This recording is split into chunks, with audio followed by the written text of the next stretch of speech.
12 साल पहले की घटना, जब स्वामी लक्ष्मणानंद सरस्वती आराधना में लीन थे और उनको गोलियों से मारा गया। उसके बाद शव को कुल्हाड़ी से काटा गया निर्ममता से। आपको पता होगा कि महाराष्ट्र के पालघर में साधुओं की निर्मम तरीके से हत्या की गई। करीब 12 साल पहले ओडिशा में इसी तरह निर्ममता से स्वामी लक्ष्मणानंद सरस्वती और उनके 4 शिष्यों की हत्या की गई थी। उस वक्त भी इसके पीछे ईसाई मिशनरियों और माओवादियों का कनेक्शन सामने आया था। पालघर के जिस इलाके में साधुओं की मॉब लिंचिंग हुई, वह हम भी ईसाई मिशनरी सक्रिय हैं। घटना के वक्त मौके पर एनसीपी और सीपीएम नेताओं के मौजूद रहने की बात सामने आई है। हिंदू धर्म आचार्य सभा ने महाराष्ट्र के गवर्नर को जो पत्र लिखा है, उसमें स्पष्ट तौर पर कहा है कि इस इलाके के लोगों का ब्रेन वॉश कर हिंदू धर्म के प्रति उनके मन में घृणा पैदा की गई है। 23 अगस्त 2008 को कंधमाल में स्वामी लक्ष्मणानंद और उनके शिष्यों की हत्या भी सुनियोजित तरीके से की गई थी। जलेसपट्टा स्थित उनके आश्रम में हत्यारे घुसे और उन्हें गोलियों से भून डाला। उनके मृत शरीर को कुल्हाड़ी से काट डाला। 4 अन्य साधुओं की भी हत्या कर दी गई। कौन थे स्वामी लक्ष्मणानंद सरस्वती? स्वामी लक्ष्मणानंद ओडिशा के वनवासी बहुल फुलबनी, कंधमाल जिले के गांव गुरुजंग के रहने वाले थे। बचपन में ही उन्होंने दुखी पीड़ितों की सेवा में जीवन समर्पित कर देने का संकल्प ले लिया। हिमालय से साधना कर लौटने के बाद वे गोरक्षा आंदोलन से जुड़ गए। प्रारंभ में उन्होंने वनवासी बहुल फुलबनी के चक्कापात गांव को अपनी कर्मस्थली बनाया था। धर्मांतरण कर ईसाई बनाए गए लोगों की हिंदू धर्म में वापस लाने के लिए उन्होंने अभियान शुरू किया। उनकी प्रेरणा से 1984 में चक्कापात से करीब 50 किलोमीटर दूर जलेसपट्टा नामक वनवासी क्षेत्र में कन्या आश्रम, छात्रावास तथा विद्यालय की स्थापना हुई।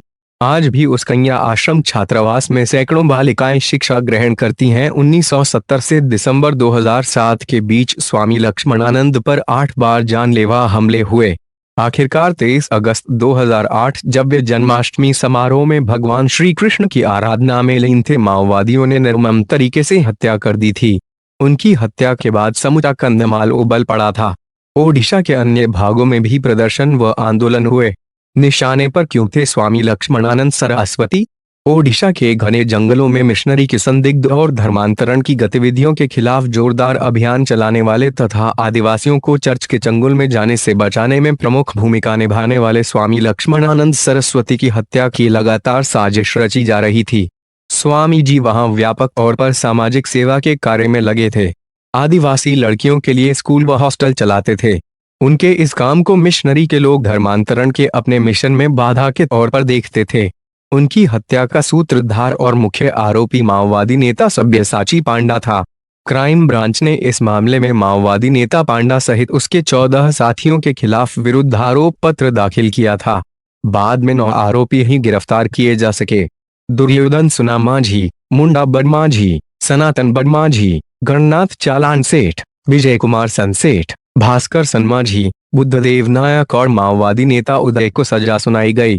क्राइम ब्रांच ने सोमनाथ दंड सेना को भी इस मामले में गिरफ्तार किया था, लेकिन अदालत ने साक्ष्यों के अभाव में उसे बाद में बरी कर दिया था। मामले को दबाने की कोशिश स्वामी लक्ष्मणानंद सरस्वती पर तमाम तरह के झूठे आरोप लगाए गए।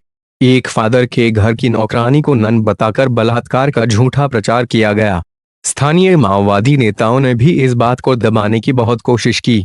उस वक्त भाजपा महासचिव पृथ्वीराज हरिचंदन ने कहा था कि यह हत्या प्रायोजित थी।